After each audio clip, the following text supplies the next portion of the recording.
Hello everyone, हर हर महादेव दोस्तों। आपके अपने चैनल हर दिन कुछ नया में आपका बहुत बहुत स्वागत है। तो आज हम इस वीडियो में बात करेंगे मार्गशीर्ष मास की संकष्टी चतुर्थी व्रत कथा के बारे में। तो चलिए कथा को शुरू करते हैं। पार्वती जी ने गणेश जी से पूछा कि अघन कृष्ण पक्ष की चतुर्थी संकटा कहलाती है, इसका क्या कारण है। तब गणेश जी ने उत्तर दिया कि हे हिमालय नंदिनी, अघन में पूर्वोक्त रीति से गजानन नामक गणेश की पूजा करनी चाहिए। पूजन के बाद अर्घ देना चाहिए। दिन भर व्रत रहकर पूजन के बाद ब्राह्मण को भोजन कराकर जौ, तिल, चावल, चीनी और घृत का साकला बनाकर हवन कराएं, तो वह अपने शत्रु को वशीभूत कर सकता है। इस संबंध में एक प्राचीन इतिहास सुनाता हूँ, वह आप ध्यानपूर्वक सुनिए। प्राचीन काल में त्रेता युग में दशरथ नामक एक प्रतापी राजा थे। वे राजा आखेट प्रिय थे। एक बार अनजाने में ही उन्होंने एक श्रवण कुमार नामक ब्राह्मण का आखेट में वध कर दिया।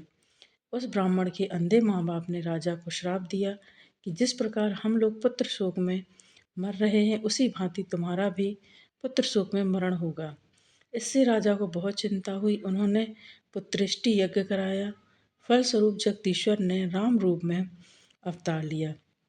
भगवती लक्ष्मी जानकी के रूप में अवतरित हुई।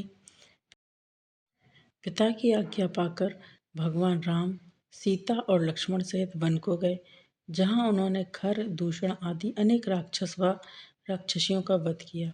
इससे क्रोधित होकर रावण ने सीता जी का अपहरण कर लिया। सीता जी की खोज में भगवान राम ने पंचवटी का त्याग कर दिया और ऋष्यमूक पर्वत पर पहुंचकर सुग्रीव के साथ मैत्री की। तत्पश्चात सीता जी की खोज में हनुमान आदि वानर तत्पर हुए। ढूंढते ढूंढते वानरों ने गिद्धराज संपाति को देखा। इन वानरों को देखकर संपाति ने पूछा कि कौन हो, इस वन में कैसे आए हो, तुम्हें किसने भेजा है, यहाँ पर तुम्हारा आना किस प्रकार हुआ है। संपाति की बात सुनकर वानरों ने उत्तर दिया कि भगवान विष्णु के अवतार दशरथ नंदन राम जी सीता और लक्ष्मण जी के साथ दंडक वन में आए हैं। वहां पर उनकी पत्नी सीता जी का अपहरण कर लिया गया है। हे मित्र, इस बात को हम लोग नहीं जानते कि सीता जी कहाँ हैं। उनकी बात सुनकर संपाति ने कहा कि तुम सब रामचंद्र के सेवक होने के नाते हमारे मित्र हो। जानकी जी का जिसने हरण किया है और वह जिस स्थान पर है वह मुझे मालूम है। सीता जी के लिए मेरा छोटा भाई जटायु अपने प्राण गंवा चुका है। यहाँ से थोड़ी ही दूर पर समुद्र है और समुद्र के उस पार राक्षस नगरी है।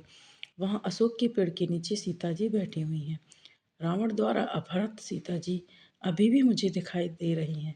मैं आपसे सत्य कह रहा हूँ कि सभी वानरों में हनुमान जी अत्यंत पराक्रमशाली हैं, अतः उन्हें वहां जाना चाहिए। केवल हनुमान जी ही अपने पराक्रम से समुद्र लांघ सकते हैं, अन्य कोई भी इस कार्य में समर्थ नहीं है। संपाति की बात सुनकर हनुमान जी ने पूछा कि हे संपाति, इस विशाल समुद्र को मैं किस प्रकार पार कर सकता हूँ, जब हमारे सब वानर उस पार जाने में असमर्थ हैं, तो मैं अकेला ही कैसे पार जा सकता हूँ। हनुमान जी की बात सुनकर संपाति ने उत्तर दिया कि हे मित्र, आप संकट नाशक गणेश चतुर्थी का व्रत कीजिए। उस व्रत के प्रभाव से आप समुद्र को क्षण भर में पार कर लेंगे।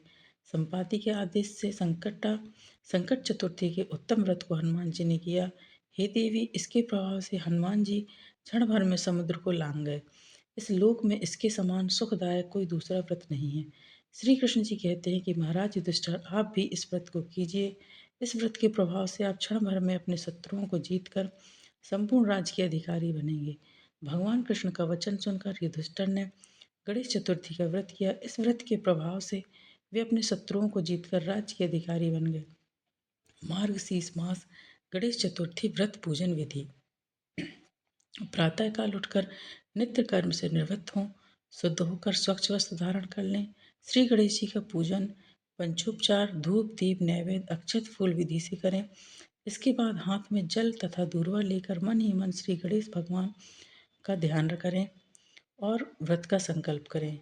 मम सर्व कर्म सिद्धे सिद्धि विनायक पूजनहम करिष्ये। अब कलश में जल भरकर उसमें थोड़ा गंगा जल मिलाएं। कलश में दूर्वा, सिक्के, साबुत हल्दी रखें। उसके बाद लाल कपड़े से कलश का मुख बांध दें। कलश पर गणेश जी की प्रतिमा स्थापित करें। पूरे दिन श्री गणेश जी के मंत्र का स्तवन करें। संध्या को दोबारा स्नान कर शुद्ध हो जाएं। श्री गणेश जी के सामने सभी पूजन सामग्री के साथ बैठ जाएं। विधि विधान से गणेश जी का पूजन करें। वस्त्र अर्पित करें। नैवेद्य के रूप में 10 लड्डू अर्पित करें। चंद्रमा के उदय होने पर चंद्रमा की पूजा कर अर्घ अर्पण करें। उसके बाद गणेश जी का पूजन करें। ठीक है। अर्घ देने के बाद उसके बाद गणेश जी की कथा सुने तथा कथा सुनावे। जौ चावल चीनी तिल व घी से हवन करें। तत्पश्चात गणेश जी की आरती करें। 5 लड्डू प्रसाद के रूप में बांट दें और 5 अगले दिन ब्राह्मण को दान दें। तो ये संकष्टी गणेश चतुर्थी की कथा है एवं पूजन विधि है।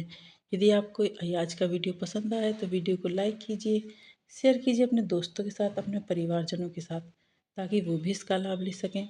और यदि आप चैनल पर नए हैं तो चैनल को सब्सक्राइब करें, साथ ही बेल आइकन को प्रेस करें। इससे ये होगा कि यदि मैं कोई भी वीडियो अपलोड करूँगी तो इसकी नोटिफिकेशन आपके पास पहुँच जाएगी। आगामी व्रतों एवं त्योहारों के लिए चैनल पर बने रहें। मिलते हैं नेक्स्ट वीडियो में दोस्तों। हर हर महादेव।